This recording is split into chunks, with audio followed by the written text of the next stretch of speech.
What's up guys, welcome to a new video. Today we're looking at two of the most popular exotic weapons for PvP.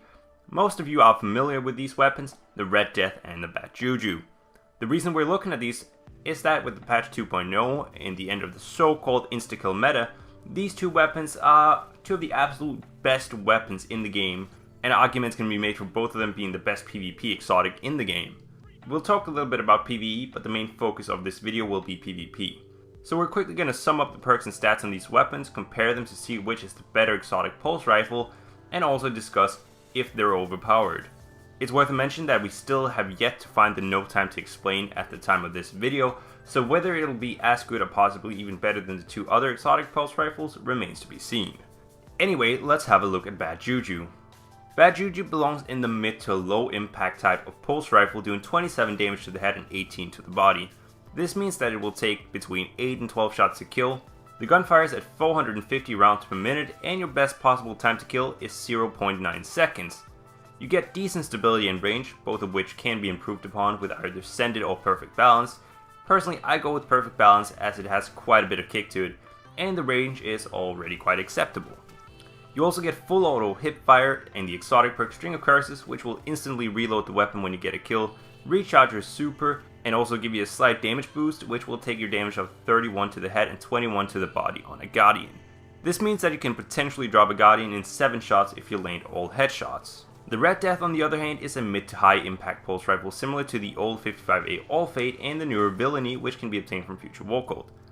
But the Red Death is a little bit more unique due to having aggressive ballistics, which will take the headshot damage up from 32 to 34. This doesn't sound like much, but it means that you can get a 2-burst kill, giving you land full burst of headshots. The Red Death fires at 360 rounds per minute, and the best possible time to kill is just 0.67 seconds, or 2/3 of a second. The other base stats on the Red Death are actually quite bad. The low stability makes it very hard to hit full burst of headshots, and the low range means that damage drop off is actually quite noticeable. The first main perk of the Red Death is Unflinching. In the custom column, you get Snapshot high cal rounds and Single Point Sling, all of which are good options, and the exotic perk is Red Death, which will heal you and speed up reloads after a kill. So which is better, you ask? Well, that really depends on the situation and the player. In a way, both of these exotics are going to be great for keeping you alive, either by making sure you're at full health as often as possible, or by making sure that you're always ready for the next gunfight. Which you value more might depend on your playstyle and what game mode you play. In solo PvE activities, Bad JuJu is the better option, allowing you to mow through any mobs that might get in your way. And the fact that it also recharges your super is great, allowing you to have your most powerful ability ready much more often. Red Death is better in group activities like strikes and raids in particular, where you won't be getting as many killing blows, which will make Bad JuJu less effective. Additionally, the health regen in Red Death will save you on many occasions, which is obviously a good thing as there will be less pressure on your teammates. In PvP, it's less straightforward. As I've mentioned a few times already, your playstyle might affect which one will be your go-to. If you're already a very mobile player who likes to flank enemies and take them by surprise or get all up in their spawn, Bad JuJu is a formidable weapon. It has a very respectable and consistent time to kill, meaning that it works quite well in both close and medium range, and even at semi-long range it doesn't do too badly. You will have seen me mow through unsuspecting Guardians in the gameplay in the background, where the instant reload allows for almost infinite shooting as long as you can land the killing blow. This is especially useful in 6v6, where it makes the Bad JuJu great for locking down areas and getting multi-kills. You'll find yourself often getting triple kills and even the occasional fall piece that you wouldn't have gotten with other weapons due to the ability to fire continuously. Red Death is by no means bad in this situation, though you will have to reload, which will occasionally allow your enemies to escape you, but the reload speed is by no means bad on the Red Death, and the health regen more than makes up for it. Red Death is best in a more reserved anchor role, where you can lock down spawns in areas at medium range and make sure you stay alive.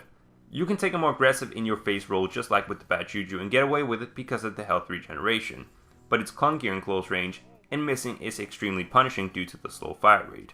Red Death really shines in 3v3 playlists where maintaining map control is crucial. As a matter of fact, it's quite possibly the best 3-on-3 weapon in the game.